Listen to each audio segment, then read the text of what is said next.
First News with Keeler in the morning on WIBX and WIBX950.com. Dr. Kent Hall is the Chief Physician Executive at MVHS and is on the line right now. Do you want to add something? I have I think a pertinent, appropriate question for Dr. Hall. Doc, good morning. Good morning. Good morning. How you doing? If you have any questions fine, thank you. Any questions of Dr. Hall, 315-736-0186.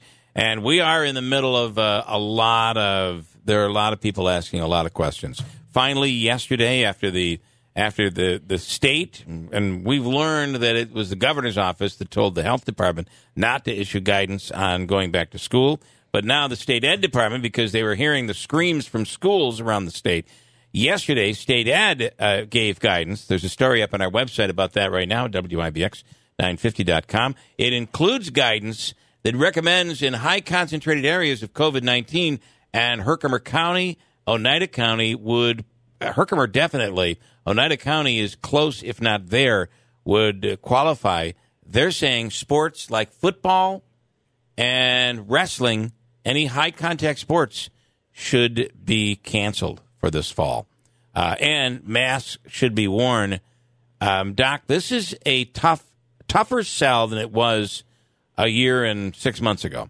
Yeah, it is, and it's understandable that it would be because of first and foremost because of pandemic fatigue and just people are tired and they want to get back to their own lives, but also because of the kind of shifting messages and stuff, and that's been very, very difficult for people to follow, and each message, if it's taken on its own, you can say, okay, I understand where it's coming from, but when you look at the whole string of them, it just becomes very confusing.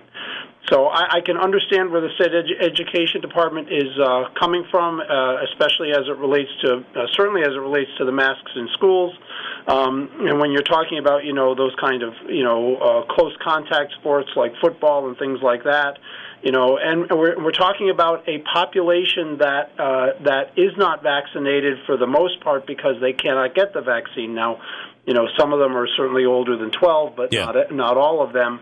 And this Delta virus is not anything to just kind of shake off. This is something that we should be really nervous about.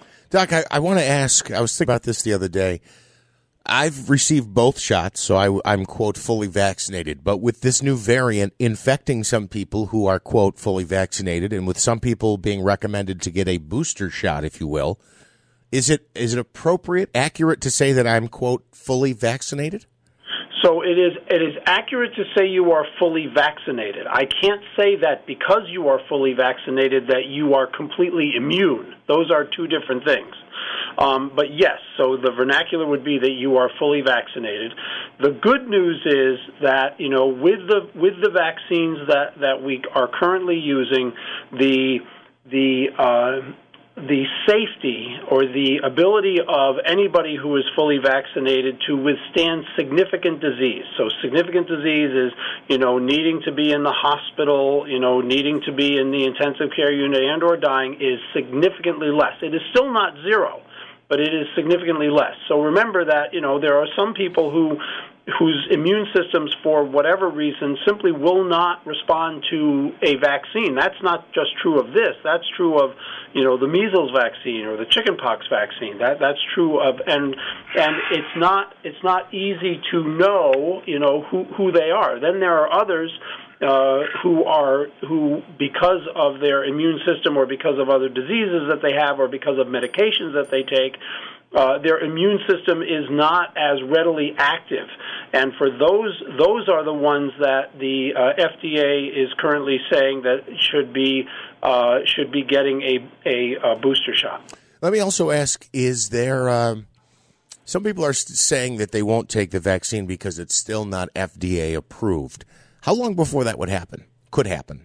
So it looks like the FDA is on track to approve at least Pfizer and very shortly thereafter Moderna, probably by sometime this fall. I'm not exactly sure what the timing is. I've heard as early as September, like mid-late September, or as late as November. There is more data that they collect over time to look at, safety, to look at effectiveness, and those things, and then they've got to crunch those numbers. And there's a lot of numbers that they have to crunch, and so that's why it takes as long as it does, and it's a very thoughtful scientific process. So it's something that you can feel pretty confident in. Doc, do you really think though that these what percentage do you think of the people who refuse to get the vaccination, and one of the reasons they're using is they'd be considered anti-vax? One of the reasons they're using is the fact that it isn't FDA approved. After the FDA approves it, do you think they're going to go running and get the vaccine? I don't. Yeah, my gut tells me that that's probably a fairly small percentage of the people that are currently saying that they won't get the vaccine. That they're resistant for a number of different reasons, and that may play a part in it. But I don't think that it is the trigger that's going to say, okay, well now it's time. Now let's do it. Time to go. Yeah. How about this talk show host in Florida?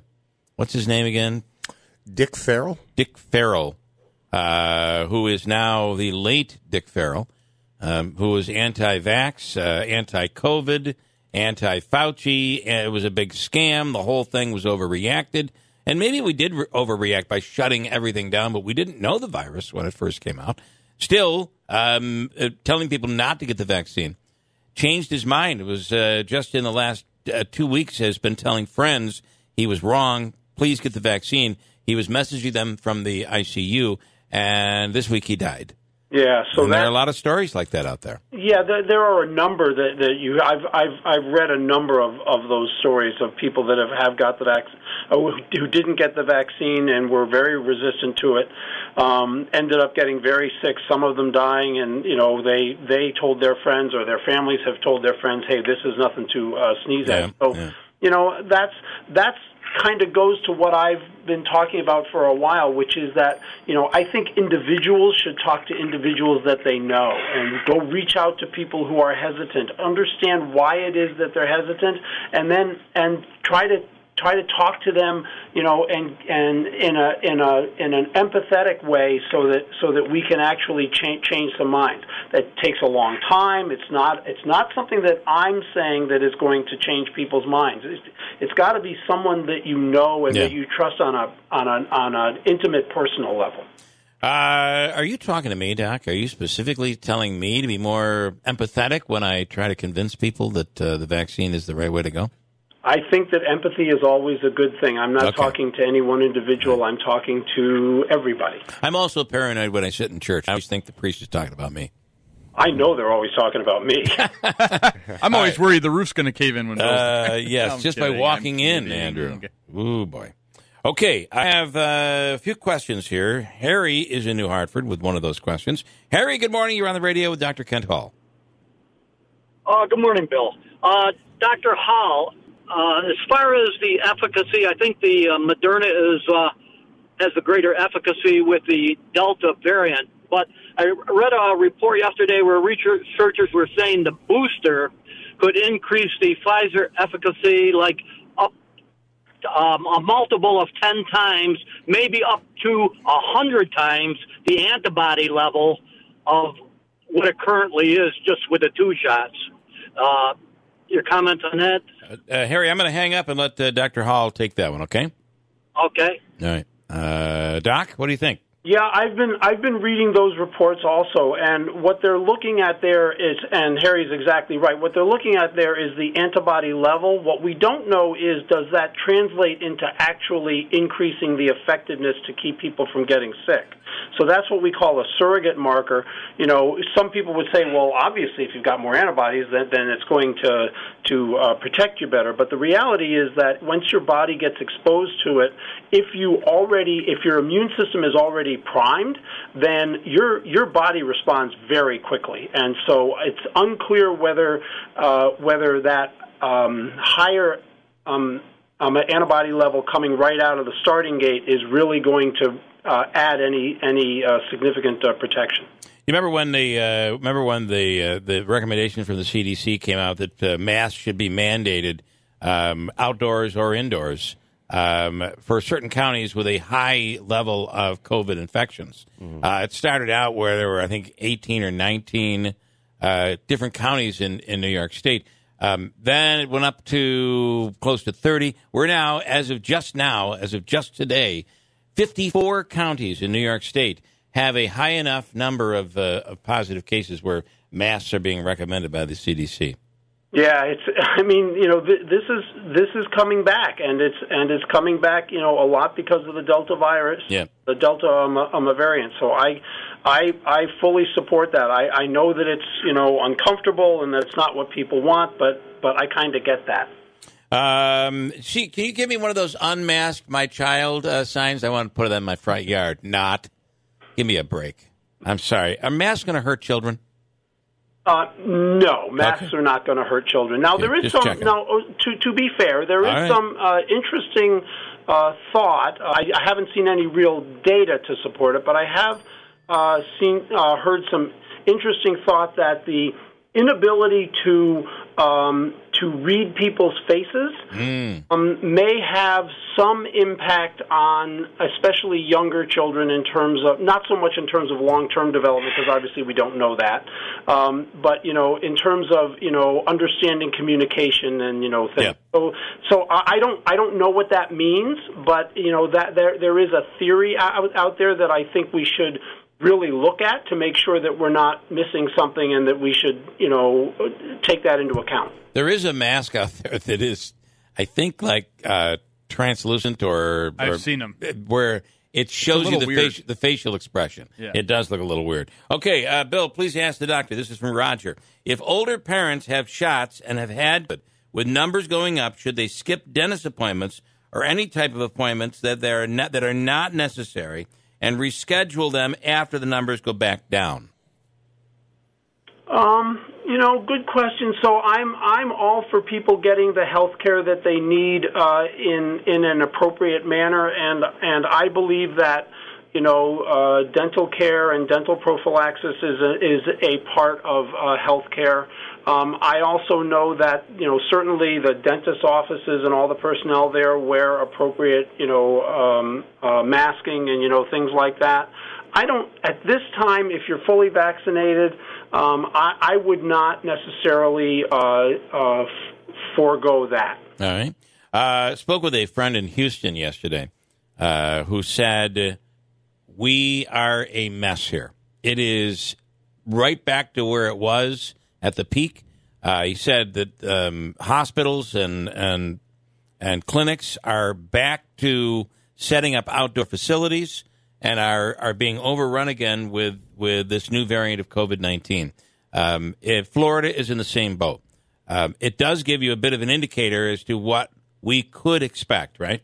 It does. Now, those are the areas that are getting hardest hit are also the areas where the vaccination rate is the lowest. Yep. But I can tell you from talking to my friends around the country, and especially in the Southeast, so, Florida, Mississippi, Arkansas, around the Houston area, they're echoing exactly what you're reading on the media and what you're hearing there. It is scary, and we should take that as a cautionary tale, just like the rest of the country was listening to what was going on in New York, right? March of 2020. All right, last thing I can squeeze in here, and this is very interesting, and I want to know if you know anything about it. This is, to me, new information. He told me that the experts in Texas are saying that unlike the previous COVID, the original strain of COVID, it would rise, it would plateau, continue to plateau, and then dissipate to the point where it went down. They expect with the Delta variant that it's a V. It spikes very quickly, it goes up to a very high level, and then drops right off. I don't know why, but what do you know about that? Yeah, so that is actually data that has come out of the UK and their experience with the Delta variant, and that was true there. Obviously, that's an N of 1, and I'm not all that confident and therefore saying, well, that's what's going to happen here. But it did happen there, and it has been known to happen with other viruses too. So that is something we could hope for, and if we can keep the tip of the V, of the inverted V, low, that would be even better. Yeah. But that is something that we can certainly hope for. I wouldn't hang my hat on it. Yeah. is something that was seen in the UK. So in the UK, they're good now, right? I mean, they're over this and they're much better? They're better.